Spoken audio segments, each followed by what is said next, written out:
আমি সম্মান রেখেই মাননীয় চিফ হুইপের প্রতি বলতে বাধ্য হচ্ছি, 15 তারিখের অধিবেশনে পয়েন্ট অফ অর্ডারে দাঁড়িয়ে আমি অতি জনগুরুত্বপূর্ণ একটি বিষয় উত্থাপন করেছিলাম। মাননীয় স্পিকার আমাকে পরামর্শ দিয়েছিলেন যথাযথভাবে নোটিশটি সাবমিট করার জন্য, তা আমরা করেছি। আমি মহান সংসদে আপনার মাধ্যমে এই নোটিশটি উত্থাপন করলাম। নোটিশের বিষয় হচ্ছে জুলাই জাতীয় সনদ সংবিধান সংস্কার বাস্তবায়ন আদেশ 2025, যেটা আদেশ নম্বর 1 এর অনুচ্ছেদ 10 অনুযায়ী সংবিধান সংস্কার পরিষদের অধিবেশন আহ্বান প্রসঙ্গে নোটিশে বিস্তারিত লেখা আছে। এই বিষয়টি আলোচনার জন্য উত্থাপিত হলো, আপনি আলোচনার জন্য মঞ্জুর করবেন। ধন্যবাদ মাননীয় স্পিকার। মাননীয় চিফ হুইপ। মাননীয় বিরোধী দলীয় নেতাকে অসংখ্য ধন্যবাদ। বিষয়টি এরকমের যে মাননীয় স্পিকার, আপনি সবসময় সংসদে যে অর্ডার্স অফ দ্য ডে অনুযায়ী তারকা চিহ্নিত প্রশ্ন এবং 71 বিধি, এটা শেষ হওয়ার পরেই আমরা যে কোনো বিষয়ে আলোচনা উত্থাপন করব। এটা মাননীয় বিরোধী দলীয় নেতা যে বিষয়ে উত্থাপন করেছেন, আপনি 71 বিধি শেষ করার পরে যদি আপনি চান, ইনশাল্লাহ তাকে সময় দিতে পারেন এবং আমরা এই বিষয়ে আলোচনা করতে পারি। ধন্যবাদ মাননীয় স্পিকার। মাননীয় বিরোধী দলের উপনেতা। মাননীয় স্পিকার, সেদিন জনাব স্পিকার বলেছিলেন যে আলোচ্য এই ধরনের কোনো বিষয় থাকলে এটা কেবল প্রশ্নোত্তরের পরেই হবে। আমি সেই মোতাবেকই দাঁড়িয়েছি এবং আমি মনে করি এটা আমার অধিকার এবং দায়িত্ব। আমি বিশ্বাস করি এটা আপনি এইভাবেই গ্রহণ করবেন। ধন্যবাদ আপনাকে। মাননীয় স্বরাষ্ট্রমন্ত্রী মহোদয়। টাইমটা দেন মাননীয় চিফ, যদি 1 মিনিট টাইম। মাননীয় স্পিকার, আপনাকে ধন্যবাদ। এটা মাননীয় স্পিকারের এখতিয়ার, যদি মাননীয় স্পিকার সময় না দেন আমি বসে পড়তে পারি। মাননীয় মন্ত্রী, আপনি কথা শেষ করুন দয়া করে। না, আপনি অনুমতি না দিলেন, this is my point of order.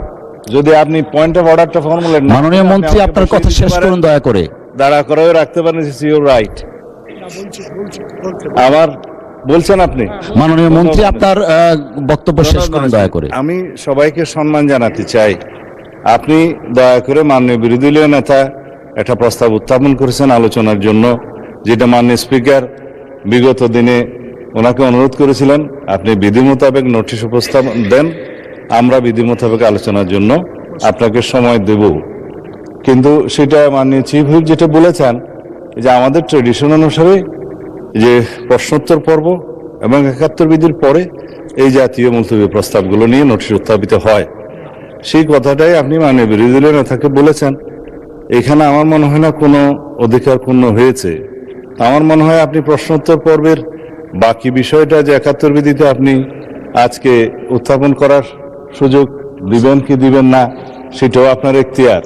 তবে এটা সংসদ সদস্যদের একটা অধিকার। তো এরপরে যদি মাননীয় বিরোধী দলীয় নেতা তার নোটিশের প্রস্তাবটা উত্থাপন করেন, তার এগেনস্টে হয়তো আমাদেরও 2-4 কথা বলার থাকতে পারে, সেটা আমরা পয়েন্ট অফ অর্ডার ফর্মুলেট করেই বলবো। তো সুতরাং আপনি বিধি মোতাবেক এগিয়ে যান। আমিও আপনাকে অনুরোধ করবো, আপনার মাধ্যমে যেভাবে আপনি অর্ডার অফ দি ডেটা পরিচালনা করতে চাচ্ছেন, দয়া করে সেভাবে যান, আদার মেম্বার্সদের রাইটটাও প্রোটেক্টেড হয়। ধন্যবাদ মাননীয় স্পিকার।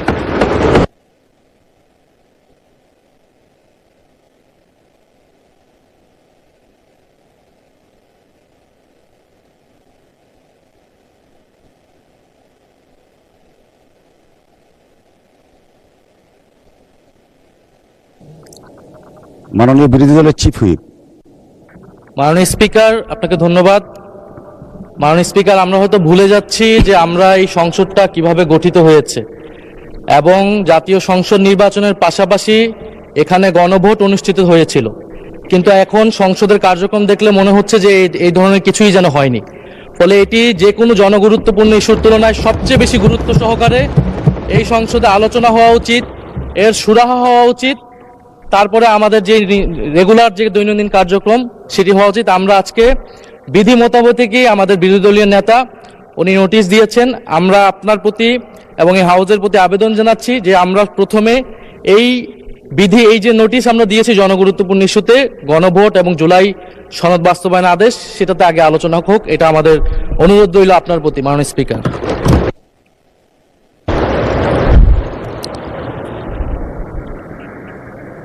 মাননীয় বিরোধী দলের মাননীয় চিফ হুইপ। জি, মাননীয় স্পিকার, বিরোধী দলের নেতার প্রতি যথাযথ সম্মান রেখেই বলছি, এটা যাবৎকাল বাংলাদেশের স্বাধীনতার পর থেকে যা হয়ে আসছে, যার কাস্টম এবং যেটা রেওয়াজ আমরা চালু করেছি, তা হলো এই যে সংসদ সদস্যদের অধিকার যে প্রশ্নোত্তর, আমরা সংসদকে লায়াবল করব, তাদের কাছে অ্যাকাউন্টেবল করব।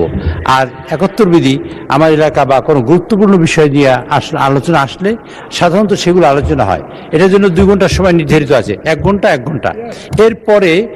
এরপরে বিজনেসের দিনের এই সকল বিষয়ে আলোচনা আসতে পারে। যেমন মাননীয় বিরোধী দলীয় নেতা যে কথা বলেছেন, আমরা অত্যন্ত সম্মানের সাথে বলি, নিশ্চয়ই এটা আলোচনা আসবে, আজকেও আলোচনা আসতে পারে, অথবা সংসদ মাননীয় স্পিকার যেভাবে নির্ধারিত করেন এই বিষয়টা আলোচনা হতে পারে, এবং এটা অত্যন্ত গুরুত্বপূর্ণ বিষয় তিনি নিয়ে এসেছেন। আমাদের দিক থেকে কোনো অসুবিধা নেই, কিন্তু বিষয়টা হলো এই, আমরা সকল মাননীয় সদস্যদের জানাতে চাই বা তাদের কাছে তাদের সহযোগিতা চাই এইভাবে যে এইটা আমাদের অধিকার, সকল সদস্যের।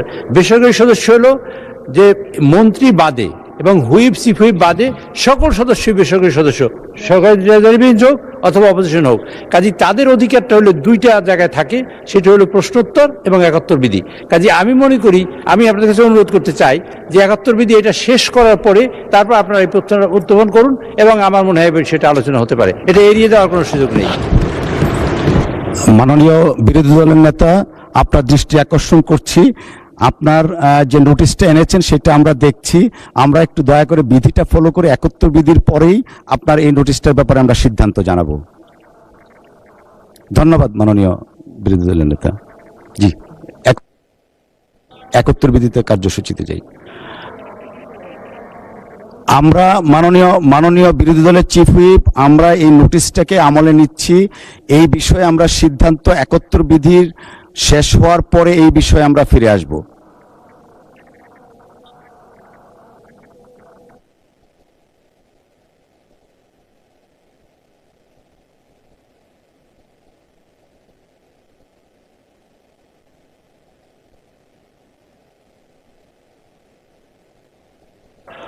মাইক দিবে মাননীয় বিরোধী দলের রায়কে সম্মান দেখানো উচিত মাননীয় স্পিকার। স্পিকার মাইকটা অন করেন।